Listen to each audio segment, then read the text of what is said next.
Brian Pearson will walk over there and get it done and then leave. And most times he doesn't even say anything to me about it. Is that a great guy or what? I don't know. Maybe the thing is, I might be pissing up a rope here. It's been a relatively short time since he did the job that I am doing now. So, he remembers what it's like. And he also understands how helping a customer find some cream cheese, you know, it might seem like you're being non-productive because you're not where people think that you should be, doing what people think that you should be doing, but you have to help the customers. You always have to help the customers. It's just something that you have to do. Brian's also overcome a large hurdle in that he doesn't flex the authority muscle. When he tells you something to do, it's because it's the best thing for the department. He's not trying to flex the authority muscle for everyone to see. Then there's Chocolatey Claire. She's a lot like a tugboat. She keeps the whole thing moving forward and balanced. She's got a lot of wisdom. I think sometimes her professional candor shrouds her ability to crack a smile, though. And I think if it weren't for her quiet nature, I could learn a lot more from her wisdom. I think we all could. But in her own way, she shines. She is a shiny individual. Then there's Choice. She's a lot like a dandelion. She opens up each morning and spreads her joy to everyone. Love, laugh, and a smile with every breath she takes. She's a one golden individual. She emphasizes your highlights in a way that make your shortcomings vanish into a category of non-existence. And all you want to do is magnify her expectations of you. Then there's the man. And if you're not familiar with the man, it's slang. It's from Britain. It's short for management. The man treats our department like it's his firstborn beloved child, which I respect to no end. And if he asks you to do something, and he does ask, it's absolutely what's best for everyone involved, himself, myself, including tons of people I have never met, and a few of which I probably never will meet. But you can rest with faith that it is the best thing for the department, for Pete's sake. Very recently, element of suspicion, false bravado, and tension has been introduced to the family. I understand the family existed before I was part of it. I'm a relatively new member of the family. But if you think about the family in the broader sense, starting with Adam and Eve, and extending to the whole world and everybody who lives in it, but that might be overthinking. And in my job, any thinking is considered overthinking and is discouraged, and I don't know why. But I believe if everybody was given a little faith, space, and praise, that they would all get their jobs done. That makes about as much sense as thinking about sex when there ain't even no horses around, without the little snarky remarks and all that little shit, you know. But maybe I'm living in a fool's paradise, that high school kind of shit, for Pete's sake. Okay, I'm going into overtime here. I got a little dream. It probably never will come true. But if I get a good enough response based on this YouTube posting, I'm going to go ahead and start a website and dedicate it to helping people.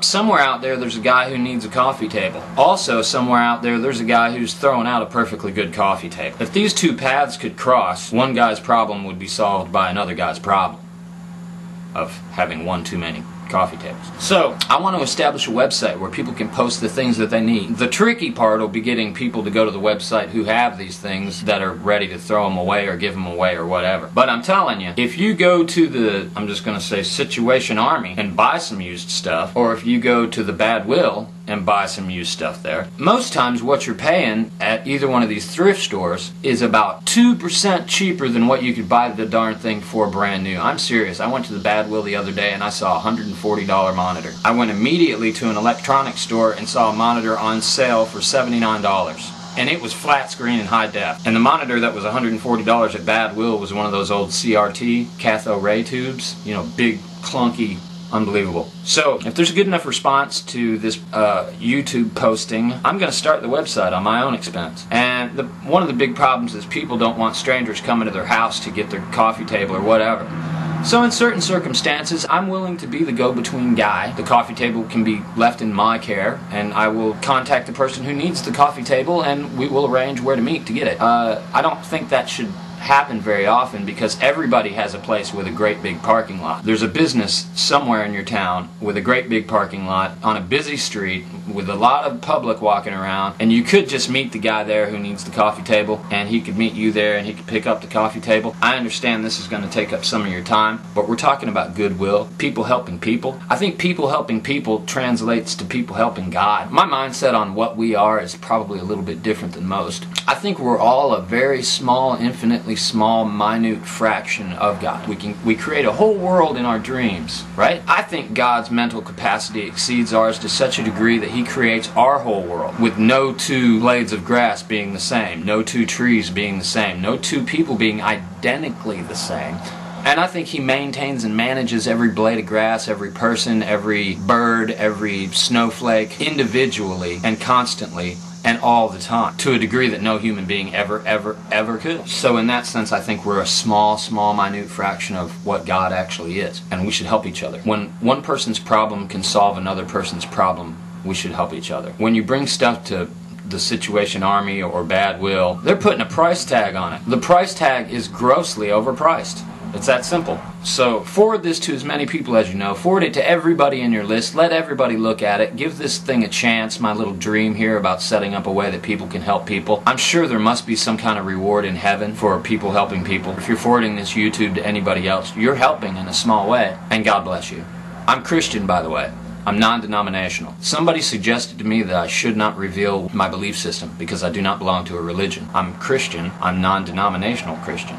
But when you're born again, you become body, soul, and Holy Spirit, which is a trichotomous being. Before you're born again, you're just body and spirit, a bichotomous being.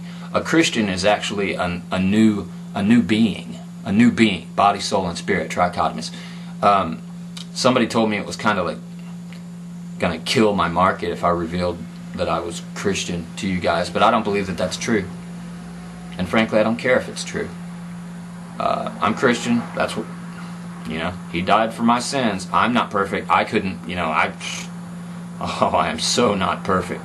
Anyway, peace out. I love you all. God bless you all. I hope you have a wonderful, excellent, extraordinary day. And remember, positivity begets positivity, and negativity is negative. But I want to end this with something positive. And I'm positive you're cool. Would someone please comment on my thing too, please? Well, that's just pissing in the shit house right there.